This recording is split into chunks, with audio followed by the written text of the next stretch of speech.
Ito na siguro guys, yung pinaka-the best na irigalo sa mga bata ngayon. Mapa-familiarize sa mga bata sa mga letters. Eh, tatanungin ka naman. Tatanungin ka niya. Where is the E?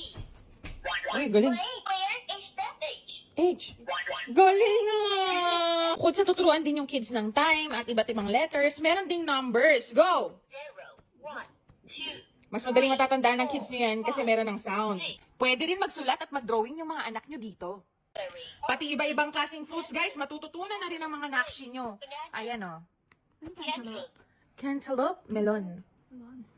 apple, pineapple, watermelon. Pati mga animals. Penguin daw. Excellent. Yan. Pati pag ma-match-match ng mga colors, magigets na rin ang mga nakshi nyo. Pati mga tunog ng iba't ibang klaseng vehicle.